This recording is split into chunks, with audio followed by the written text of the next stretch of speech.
నాయకత్వమంటే తలమీద కిరీటం ధరించడం కాదు, ఓడిపోయిన గుండెల్లో ధైర్యాన్ని నింపి కన్నీటిని తుడిచి వారిని గెలుపువైపు నడిపించడం. బైబిల్ చరిత్రలో ఎందరో రాజులు, ఎందరో మహావీరులు ఉన్నారు. కాని 900 ఇనుప రథాలు, 20 ఏళ్ల సుదీర్ఘ బానిసత్వం, శత్రువు గుర్రపు కాళ్ల శబ్దానికి ఇశ్రాయేలు సామ్రాజ్యం గడగడలాడిపోతున్న చీకటి రోజులవి. అప్పుడు దేవుడొక సింహాసనం మీద ఉన్న రాజును పిలవలేదు, ఒక సాధారణ గృహిణిని, ఒక ప్రవక్తిని పిలిచాడు. ఆమె దెబోరా. ఆమె నివాసం రాజభవనం కాదు, ఒక ఖర్జూర చెట్టు నీడ. ఆమె చేతిలో కత్తిలేదు, కాని ఆమె నోటిలో పదునైన దేవుని వాక్కు ఉంది. ఆమె వెనుక సైన్యం లేదు, కాని ఆమెకు ముందు సైన్యములకు అధిపతియగు యెహోవా ఉన్నాడు. ఒకవైపు ఇనుప రథాల గీంకారాలు, మరోవైపు కేవలం ఒక సుత్తి, ఒక మేకు మరియు ఒక శక్తివంతమైన ప్రార్థన. నక్షత్రాలే సైన్యంగా మారి రథాలతో పోరాడిన ఆ అద్భుత యుద్ధంలో ఏం జరిగింది? దెబోరా, బారాకు, యాయేలు ఈ ముగ్గురూ కలిసి 20 ఏళ్ల బానిసత్వ సంకెళ్లను ఎలా తెంచారు? అసాధ్యాలను సుసాధ్యం చేసే దేవుని వ్యూహమేమిటి? రండి, చరిత్రపుటలను తిరగేద్దాం. ఈ వీడియోలో ఆ విజయాన్ని కళ్లకు కట్టినట్లు చూద్దాం. యెహోషువ మరణం తర్వాత ఇశ్రాయేలు గోత్రాలవారు కనాను దేశాన్ని పూర్తిగా జయించాల్సి ఉంది. దేవుడు వారికి తోడుగా ఉన్నాడు. కాని వారు ఒక పెద్ద తప్పు చేశారు. దేవుడు అన్యులను పూర్తిగా వెళ్లగొట్టమని చెబితే ఇశ్రాయేలీయులు కొందరిని భయపడి వదిలేశారు, మరికొందరిని పన్నులు కట్టించుకోవడానికి తమ మధ్యే ఉంచుకున్నారు. ఈ సగం లోబడడం అంటే పార్షియల్ ఒబీడియన్స్ వల్ల అన్యుల విగ్రహారాధన పద్ధతులు ఇశ్రాయేలీయుల ఇంట్లోకి చేరాయి. యెహోషువ కాలం నాటి భక్తిపరులైన పెద్దలందరూ చనిపోయాక ఒక కొత్త తరం వచ్చింది. వీరు దేవుడు చేసిన అద్భుతాలను చూడలేదు, ఆయనను నమ్మలేదు. వారు తమ చుట్టూ ఉన్న అన్యులను చూసి ఆకర్షితులై బయలు మరియు అస్తారోతు వంటి విగ్రహాలను పూజించడం మొదలుపెట్టారు. దేవుడు దీనిని చూసి రోషపడి వారిపై ఉన్న తన రక్షణ కవచాన్ని తొలగించాడు. ఫలితంగా చుట్టుపక్కల శత్రువులు వారిని దోచుకోవడం ప్రారంభించారు. ఇశ్రాయేలీయుల చరిత్రలో న్యాయాధిపతుల కాలం ఒక విచిత్రమైన ఆధ్యాత్మిక చక్రంలా సాగింది. మొదట ప్రజలు శాంతి సమయాల్లో దేవునిని మరిచిపోయి చుట్టుపక్కల ఉన్న అన్య దేవతలను ఆరాధిస్తూ పాపం చేసేవారు. దీని ఫలితంగా దేవుని రక్షణ వారికి దూరమయ్యేది. అప్పుడు పొరుగు రాజ్యాల రాజులు వారిపై దాడి చేసి వారిని బానిసలుగా మార్చుకునేవారు. ఆ కష్టకాలంలో భరించలేక ప్రజలు దేవునికి కన్నీళ్లతో మొరపెట్టేవారు, అంటే ప్రార్థన. వారి ప్రార్థనను ఆలకించిన దేవుడు వారిని రక్షించడానికి ఒక న్యాయాధిపతిని లేవనెత్తి వారికి విడుదల ప్రసాదించేవారు. కాని ఆ న్యాయాధిపతి మరణించగానే ప్రజలు మళ్లీ మొదటికే వచ్చేవారు. ఈ చక్రం దెబోరా కాలం వరకు నిరంతరాయంగా కొనసాగింది. దెబోరా కంటే ముందు దేవుడు 3 అసాధారణ వ్యక్తులను న్యాయాధిపతులుగా పంపారు. వారిలో మొదటివాడు ఉత్నీయేలు. ఇశ్రాయేలీయులు 8 సంవత్సరాలు మెసొపొటోమియా రాజు కింద నలిగిపోతున్నప్పుడు దేవుని ఆత్మ పొందిన ఉత్నీయేలు వారిని యుద్ధంలో గెలిపించి దేశానికి 40 ఏళ్ల నెమ్మదిని ఇచ్చాడు. ఆ తరువాత ఇశ్రాయేలీయులు మళ్లీ దేవునికి దూరమైనప్పుడు మోయాబు రాజైన ఎగ్లోను వారిని 18 ఏళ్లు అణచివేశాడు. అప్పుడు దేవుడు ఎడమచేతి వాటంగల ఏహూదును రక్షకుడిగా పంపాడు. ఏహూదు ఎంతో చాకచక్యంగా రాజును హతమార్చి ఇశ్రాయేలుకు ఏకంగా 80 ఏళ్ల సుదీర్ఘ శాంతిని అందించాడు. ఆయన తరువాత షమ్గరు అనే సామాన్య రైతును దేవుడు వాడుకున్నాడు. అతను కేవలం ఒక మునికోలతో, అంటే పశువులను తోలే కర్రతో 600 మంది ఫిలిష్తీయులను చంపి ఇశ్రాయేలును రక్షించాడు. ఏహూదు చనిపోయిన తర్వాత ఇశ్రాయేలీయులు మరల యెహోవా దృష్టికి చెడుతనము చేసిరి. న్యాయాధిపతులు 4వ అధ్యాయం 1వ వచనము. ఈసారి దేవుడు వారిని కనాను రాజైన యాబీను చేతికి అప్పగించాడు. అతనికి 900 ఇనుప రథాలున్నాయి. అతడు 20 ఏళ్లు ఇశ్రాయేలీయులను కఠినంగా బాధపెట్టాడు. అప్పుడు ప్రజలు మళ్లీ దేవునికి మొరపెట్టారు. ఆ సమయంలో దేవుడొక అద్భుతమైన స్త్రీని, ప్రవక్త్రిని న్యాయాధిపతిగా ఎన్నుకున్నాడు. ఆమె దెబోరా. న్యాయాధిపతులు 4వ అధ్యాయము 4వ వచనంలో చూడండి. లప్పీదోతునకు భార్య అయిన దెబోరా అను ప్రవక్త్రి ఇశ్రాయేలీయులకు న్యాయాధిపతినిగా ఉండెను. ఆమె ఎక్కడుంది? రాజభవనంలో కాదు, ఎఫ్రాయిము కొండల్లో ఒక ఖర్జూర వృక్షము కింద కూర్చొని ఉంది. ఆమె చేతిలో కత్తి లేదు, కాని ఆమె నోటిలో దేవుని వాక్యం ఉంది. ప్రజలు తీర్పు కోసం ఆమె దగ్గరకు వచ్చేవారు. ఆమెకున్న ప్రత్యేకతేంటంటే ఆమె కేవలం పాలకురాలు కాదు, ఇశ్రాయేలులో ఒక తల్లి. ఒక తల్లి తన పిల్లలు కష్టాల్లో ఉంటే చూస్తూ ఊరుకోదు. ఆమె దేవుని స్వరాన్ని విన్నది. దెబోరా ప్రజల సమస్యలు వింటూ వారికి సేవ చేసింది. మార్కు 10వ అధ్యాయము 43-44లో, మీలో అలాగు గుండకూడదు. మీలో ఎవడైనను గొప్పవాడై ఉండగోరిన ఎడల వాడు మీకు పరిచారము చేయువాడై ఉండవలను. మీలో ఎవడైనను ప్రముఖుడై ఉండగోరిన ఎడల వాడు అందరికీ దాసుడై ఉండవలను అని వ్రాయబడింది. దెబోరా తనకున్న ప్రవచన వరాన్ని, తీర్పు తీర్చే జ్ఞానాన్ని దాచుకోలేదు. ఆమె ఇతరుల కోసం వాడింది. 1 పేతురు 4వ అధ్యాయము 10వ వచనంలో, దేవుని నానావిధమైన కృప విషయమై మంచి గృహ నిర్వాహకులయ్యుండి ఒక్కొక్కడు కృపావరము పొందిన కొలది ఒకనికొకడు ఉపచారము చెయ్యుడి. జనం దెబోరా దగ్గరకు ఎందుకు వచ్చారు? ఆమె దగ్గర సొల్యూషన్ ఉంది కాబట్టి. సామెతల గ్రంథంలోని గుణవతి అయిన స్త్రీ కూడా అలాగే ఉంటుంది. సామెతలు 31వ అధ్యాయము 26వ వచనంలో, జ్ఞానము కలిగి తన నోరు తెరచును, కృపగల ఉపదేశము ఆమె బోధించును. ఆమె నఫ్తాలీ కెదేషులో నుండి అభినోయము కుమారుడైన బారాకు అనే వీరుడికి కబురు పంపింది. బారాకు రాగానే ఆమె దేవుని ఆజ్ఞను ఇలా వివరించింది. బారాకు, ఇది దేవుని ఆజ్ఞ. నువ్వు నఫ్తాలి, జెబులూను గోత్రాల నుండి 10,000 మంది సైన్యాన్ని పోగు చేసుకుని తాబోరు కొండ మీదకు వెళ్ళు. ఆ సీసేరాను, అతని భయంకరమైన రథాలను, సైన్యాన్ని ఆ కీషోను నది దగ్గరకు రప్పించి అక్కడ వారిని నీ చేతికి చిక్కేలా చేస్తానని దేవుడు మాటిచ్చాడు అని చెప్పింది. కాని బారాకు ఏమన్నాడో తెలుసా? నువ్వు నా కూడా వచ్చిన ఎడల వెళ్లెదను, నీవు నాతో కూడా రాని ఎడల వెళ్లను. అప్పుడు దెబోరా, సరే నేను వస్తాను, కాని ఈ యుద్ధంలో ఘనత నీకు దక్కదు. దేవుడు సీసేరాని ఒక స్త్రీ చేతికి అప్పగించబోతున్నాడు అని ప్రవచించింది. బారాకు పిలుపు వినగానే జెబూలూను, నఫ్తాలీ గోత్రాల ప్రజలు ఉలిక్కిపడ్డారు. వీరు వృత్తిరీత్యా సైనికులు కాదు, ఎవరో పొలం దున్నుతున్న రైతులు, ఇంకొకరు గొర్రెలు కాసే కాపరులు. వారి దగ్గర కత్తులు లేవు, డాలులు లేవు.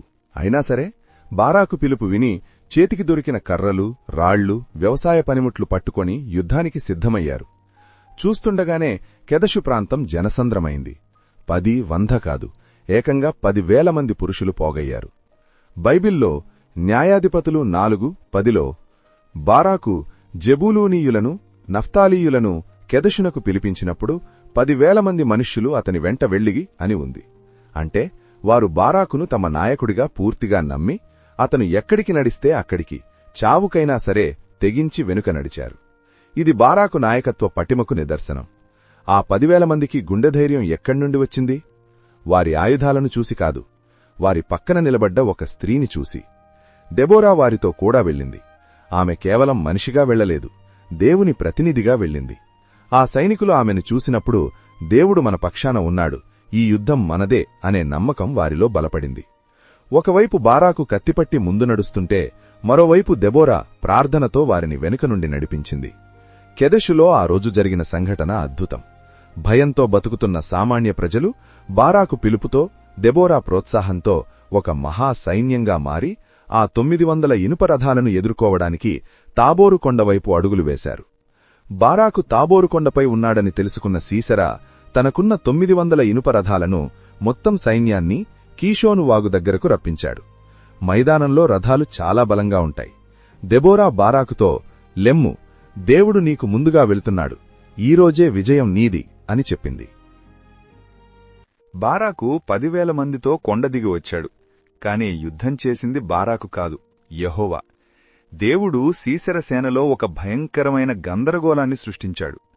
న్యాయాధిపతులు 4వ అధ్యాయంలో దేవుడు వారిని కలవరపెట్టాడు అని మాత్రమే ఉంది. కాని అది ఎలా జరిగిందో న్యాయాధిపతులు 5వ అధ్యాయం 21లో క్లియర్గా ఉంది. కీషోను వాగు వెంబడి పురాతనపు వాగైన కీషోను వెంబడివారు కొట్టుకునిపోయిరి. కనాను సేనాధిపతి అయిన సీసెరాకు బలమైన రథాలున్నాయి, కాని దేవుడు ఆకాశం నుండి కుండపోత వర్షం కురిపించడం వల్ల ఆ రథాలు బురదలో చిక్కుకుపోయాయి. అంటే విశ్వమే ఇశ్రాయేలీయులకు అనుకూలంగా మారి శత్రువును ఓడించింది. సాధారణంగా కీషోను అనేది ఒక చిన్న వాగు, కాని యుద్ధ సమయంలో వచ్చిన భారీ వర్షం వల్ల అది ఉధృతంగా ప్రవహించింది. సీసెర సైన్యం, వారి గుర్రాలు మరియు రథాలు ఆ ప్రవాహానికి తట్టుకోలేక కొట్టుకుపోయాయి. శత్రువు గర్వించిన వారి సొంత బలం, రథాలు వారి ప్రాణాలను కాపాడలేకపోయాయి. సీసెరా తన రథాన్ని వదిలేసి ఒక సామాన్య సైనికుడిలా పారిపోయాడు. ఇది అతని ఓటమికి నిదర్శనం. మోషే కాలంలో ఎర్రసముద్రం దగ్గర ఐగుప్తీయులకు కూడా దేవుడు ఇలాంటి పరిస్థితే తెచ్చాడు.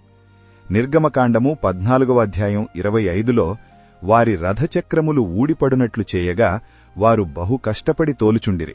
అప్పుడు ఐగుప్తీయులు, ఇశ్రాయేలీయుల ఎదుట నుండి పారిపోదము రండి, యెహోవా వారి పక్షమున మనతో యుద్ధము చేయుచున్నాడు అని చెప్పుకొనిరి. ఇక్కడ కూడా అదే జరిగిందే. బారాకు వారిని అన్యుల హరోషతు వరకు తరిమారు. పారిపోతున్న సైన్యాన్ని పూర్తిగా నాశనం చేశాడు. మహాసేనాధిపతి అయిన సీసెరా ప్రాణభయంతో ఒక సామాన్యుడిలా పారిపోయాడు. ఒక సైన్యాధిపతికి రథం అనేది గర్వానికి, శక్తికి చిహ్నం. కాని బురదలో రథం ఇరుక్కుపోవడంతో అది అతనికి ఒక బరువుగా మారింది. అతను తన రాజరథాన్ని వదిలేసి ఒక సామాన్య సైనికుడిలా పారిపోయాడు. ఇది అతని ఓటమికి నిదర్శనం. కయీనీయుడైన హెబేరు అనే వ్యక్తి తన ప్రజల నుండి వేరుపడి కెదెష్ దగ్గర గుడారం వేసుకుని ఉన్నాడు. ఇతను మోషే మామగారి వంశానికి చెందినవాడు. సీసెరా కాలినడకన పారిపోతూ హెబేరు అతని భార్య గుడారం దగ్గరకు వచ్చాడు. హెబేరుకు కనాను రాజుకు మధ్య శాంతి ఒప్పందం ఉంది కాబట్టి ఆ గుడారం తనకు సురక్షితమైన ప్రదేశమని సీసెరా నమ్మాడు. యాయేలు బయటకు వచ్చి, నా ఏలినవాడా, భయపడకు, లోపలికి రా అని సాదరంగా ఆహ్వానించింది. ఆమె మాటలలోని మర్యాద సీసెరాను నమ్మించింది. లోపలికి వెళ్లిన సీసెరాకు ఆమె ఒక గొంగళి, దుప్పటి కప్పి దాచింది.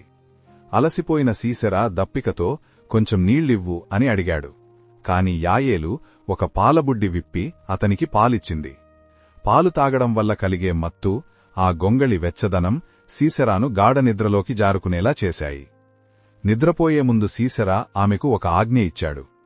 ఎవరైనా వచ్చి ఇక్కడ ఎవరైనా ఉన్నారా అని అడిగితే ఎవరూ లేరు అని చెప్పు అన్నాడు.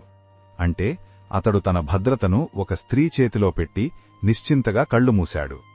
సీసెరా గాఢనిద్రలో ఉన్నాడు.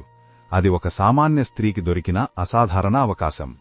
యాయేలు ఒక చేత్తో గుడారపు మేకును, మరో చేత్తో సుత్తెను తీసుకుంది. శబ్దం కాకుండా మెల్లగా అతని దగ్గరకు వెళ్ళింది. ఆమెకు తెలుసు తను విఫలమైతే సీసెరా తన్ని చంపేస్తాడని. కాని ఆమెలో దైవబలం నిండింది. ఒక్కసారిగా ఆ మేకును అతని కణతమీద పెట్టి సుత్తెతో బలంగా కొట్టింది. ఆ మేకు అతని తలగుండా దూసుకుపోయి నేలకు దిగబడింది. సీసెరా అక్కడికక్కడే ప్రాణాలు విడిచాడు. కొద్దిసేపటికి సీసెరాను వెతుక్కుంటూ ఇశ్రాయేలు సేనాధిపతి బారాకు అక్కడికి వచ్చాడు. యాయేలు ఎదురు వెళ్లి, నీవు వెతుకుతున్న మనిషిని చూపిస్తాను అని అతడ్ని లోపలికి తీసుకెళ్ళింది. అక్కడ మేకు గుచ్చబడి చనిపోయి ఉన్న సీసెరాను చూసి బారాకు ఆశ్చర్యపోయాడు. దెబోరా ప్రవచించినట్లుగానే ఆ విజయం ఒక స్త్రీకి దక్కింది. బలమైన సైన్యం చెయ్యలేని పనిని దేవుడు ఒక గృహిణి ద్వారా చేయించాడు.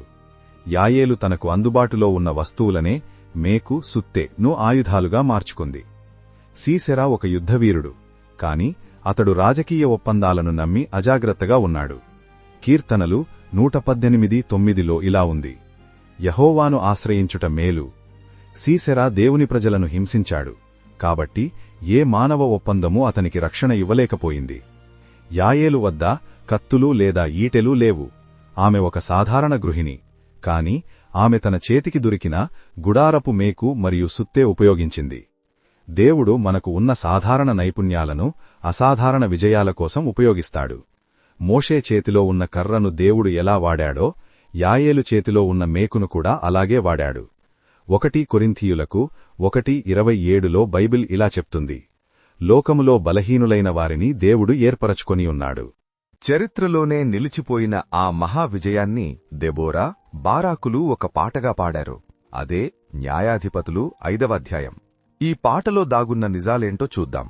దేవుడు సీనాయి కొండపై దిగివచ్చినప్పుడు భూమి వణకడం, ఆకాశం వర్షించడం వంటి అద్భుతాలను వారు గుర్తుచేసుకున్నారు. దేవుడు ఇశ్రాయేలు పక్షాన యుద్ధం చేయడానికి ఏదోము లేదా సేయీరు నుండి బయలుదేరినప్పుడు ప్రకృతి లేదా భూమి, మేఘాలు, పర్వతాలు కంపించింది.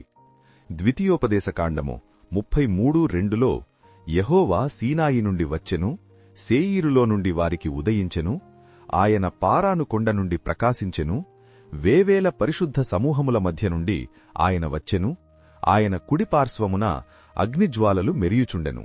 కీర్తనలు 68:7-8లో దేవా, నీవు నీ ప్రజల ముందర బయలుదేరినప్పుడు, అరణ్యములో నీవు ప్రయాణము చేసినప్పుడు భూమి వణకెను, దేవుని సన్నిధిని అంతరిక్షము దిగజారెను.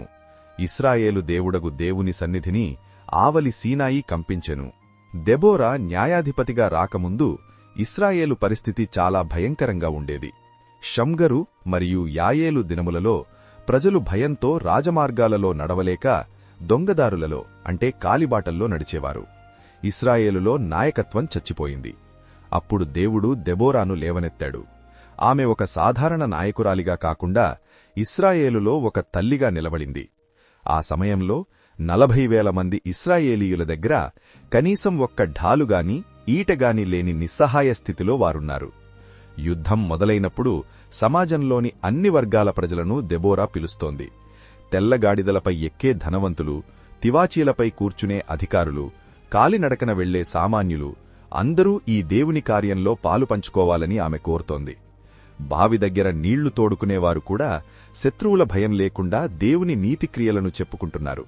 అప్పుడు దెబోరా తనను తాను ఉత్సాహపరుచుకుంటూ, దెబోరా మేలుకో, బారాకు లెమ్ము, చెరపట్టిన వారిని చెరపట్టు అని పాడుతుంది. ఈ యుద్ధానికి ఎఫ్రాయిము, బెన్యామీను, మాకీరు అంటే మనష్షే, జబూలూను, ఇస్సాకారు వంటి గోత్రాల నుండి నాయకులు, ప్రజలు ప్రాణాలకు తెగించి వచ్చారు. ముఖ్యంగా జబూలూను, నఫ్తాలీవారు మరణభయం లేకుండా పోరాడారు. మిగిలిన రూబేను, గిలాదు, దాను, ఆసేర్ గోత్రాలవారు తమ స్వలాభం చూసుకున్నారు. న్యాయాధిపతులు 5లో రూబేనువారు గొప్ప ఆలోచనలు చేశారుగాని యుద్ధానికి రాలేదు. ఈ స్వభావం వారికి వారి పితరుడైన రూబేను నుండే వచ్చింది. ఆదికాండము 49:4 యాకోబు ప్రవచనం. యాకోబు తన కుమారులను ఆశీర్వదించేటప్పుడు రూబేనుతో ఇలా అన్నాడు: నీళ్లవలే చంచలుడవు, నీవు అతిశయము పొందవు. నీళ్లు ఎలాగైతే స్థిరంగా ఉండవో రూబేను గోత్రం కూడా అలాగే ఉంది. వారు మంచి నిర్ణయాలు తీసుకోవాలనుకుంటారు. యోసేపును గుంటలో నుండి రక్షించాలని రూబేను అనుకున్నాడు. ఆదికాండము 37:21. కాని ఆచరణలో విఫలమవుతారు. సంఖ్యాకాండము 32:1-5 వరకు. వాగ్దాన దేశంలోకి వెళ్లకముందే రూబేనువారు, గాదువారు మోషేతో, మాకు పశువులు ఎక్కువ ఉన్నాయి, ఈ యొర్దాను అవతలి భూమి మాకు బాగుంది, మేము యొర్దాను దాటి రాము అని అడిగారు. వారి దృష్టి దేవుని వాగ్దానం పశ్చిమ దిశ కంటే తమ ఆస్తుల, పశువుల మీదే ఉంది. న్యాయాధిపతులు 5లో కూడా వారు తమ మందల దగ్గరే ఉండిపోయారు. గిలాదు, యొర్దానుకు తూర్పు దిక్కున ఉన్నవారు, తమ తోటి సహోదరులకు సహాయం చేయడానికి యొర్దాను దాటి రాలేదు.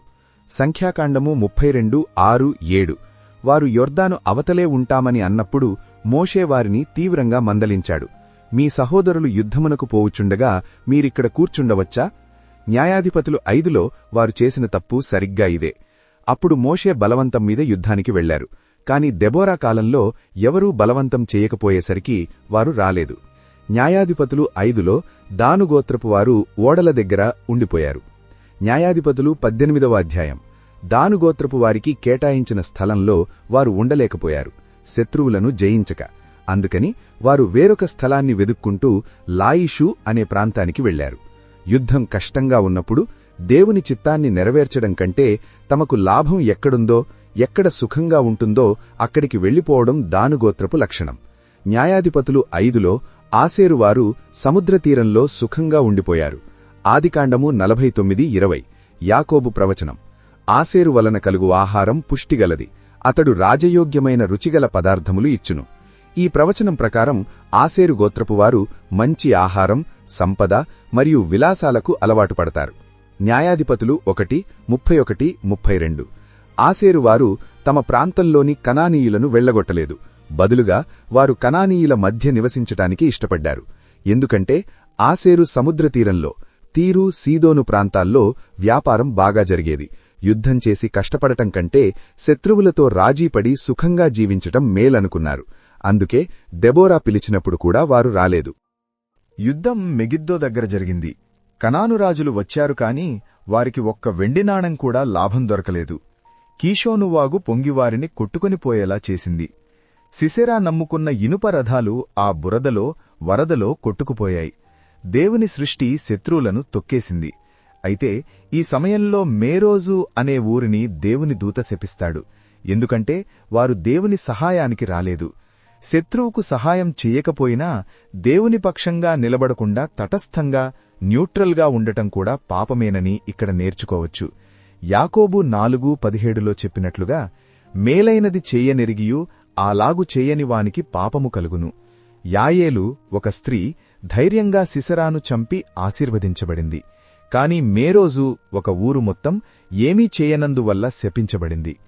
యుద్ధానికి వెళ్లిన తన కుమారుడు సిసెరా కోసం ఆమె కిటికీలో నుండి ఎదురుచూస్తూ ఉంది. ఆమె మాటల్లో కనానీయుల క్రూరమైన సంస్కృతి మరియు అహంకారం స్పష్టంగా కనిపిస్తోంది. ఆమె తన పరివారంతో ఇలా అంటోంది, వారు జయించి దోపుడు సొమ్మును పంచుకుంటున్నారు కదా, యోధులందరికీ తలకుప స్త్రీ లేదా ఇద్దరేసి స్త్రీలు దొరికి ఉంటారు. ఇక్కడ మనం గమనించాల్సిన విషయమేమిటంటే ఇశ్రాయేలు స్త్రీలను యుద్ధఖైదీలుగా బానిసలుగా పంచుకోవాలని ఆమె కలలు కంటోంది. కాని వాస్తవానికి ఒక ఇశ్రాయేలు స్త్రీ యాయేలు చేతిలోనే ఆమె కుమారుడు ప్రాణాలు కోల్పోయాడు. ఆమె స్త్రీలను బానిసలుగా తక్కువ చేసి మాట్లాడుతుంటే దేవుడు ఇద్దరు స్త్రీల దెబోరా, యాయేలు ద్వారానే ఇశ్రాయేలుకు గొప్ప రక్షణ కల్పించాడు. సిసెరా తన కోసం రంగురంగుల రెండువైపులా అల్లిక పని ఉన్న విలువైన వస్త్రాలు తెస్తాడని ఆమె ఆశపడుతోంది. ఒక తల్లి తన కుమారుని క్షేమం కంటే అతను తెచ్చే బహుమతుల గురించి, లూటీ చేసిన సొమ్ము గురించి ఆలోచించటం ఆమెలోని నైతిక పతనాన్ని చూపిస్తోంది. సామెతలు 11:7 సెలవిచ్చినట్లు భక్తిహీనుడు మరణింపగా వాని ఆశ నశించును. సిసెరా తల్లి పెట్టుకున్న ఆశలన్నీ అతని మరణంతో మట్టిపాలయ్యాయి. ఆమె తన కుమారుని రథాలమీద, సైన్యం మీద నమ్మకముంచింది. కాని కీర్తనలు 20:7 చెప్పినట్లు కొందరు రథములను బట్టియూ కొందరు గుర్రములను బట్టియూ అతిశయపడుదురు. మనమైతే మన దేవుడైన యెహోవా నామములు బట్టి అతిశయపడుదుము. దెబోరా ఈ విజయగీతాన్ని ఒక శక్తివంతమైన ప్రార్థనతో ముగిస్తోంది. యెహోవా, నీ శత్రువులందరూ అలాగుననే నశించెదరు. నిన్ను ప్రేమించువారు బలముతో ఉదయించు సూర్యునివలే నుందురు. ఈ విజయం ద్వారా ఇశ్రాయేలు దేశం 40 సంవత్సరాల పాటు ప్రశాంతంగా, నెమ్మదిగా ఉంది. ఆనాటి సమాజంలో స్త్రీలకు ప్రాధాన్యత లేకపోయినా దేవుడు దెబోరాను నాయకురాలిగా, యాయేలును విజేతగా చేశాడు. మన బలహీనతల్లోనే దేవుని బలము పరిపూర్ణమవుతుంది. బారాకు భయపడినా దెబోరా మాట విని ముందుకు వెళ్లాడు. యాయేలు తన దగ్గర ఉన్న మేకు, సుత్తితోనే శత్రువును హతం చేసింది. మన దగ్గర ఉన్న అల్పమైన వాటినే దేవుడు అద్భుతాలుగా మారుస్తాడు. యుద్ధం గెలిచిన తరువాత దెబోరా సొంత గొప్పలు చెప్పుకోలేదు. పాటపాడి దేవునికే మహిమ చెల్లించింది. మన విజయాల్లో కూడా దేవునికే మొదటి స్థానమివ్వాలి. యెహోవా, నీ శత్రువులందరూ అలాగుననే నశించెదరు. నిన్ను ప్రేమించువారు బలముతో ఉదయించు సూర్యునివలే నుందురు. న్యాయాధిపతులు 5:31. ఈ వాక్యం ప్రకారం దేవుని నమ్ముకున్న మీరు కూడా మీ సమస్యలపై విజయం సాధించి సూర్యునిలా ప్రకాశించాలని కోరుకుంటున్నాను. ఆ తరువాత ఇశ్రాయేలు దేశం 40 సంవత్సరాలు నెమ్మది పొందినట్లు మీ జీవితాల్లో కూడా దేవుడు గొప్ప సమాధానాన్ని ఇచ్చునుగాక. ఆమేన్. ఈ సందేశం మీకు నచ్చితే లైక్ చేయండి, షేర్ చేయండి. దేవుడు మిమ్మల్ని దీవించునుగాక. ఆమేన్.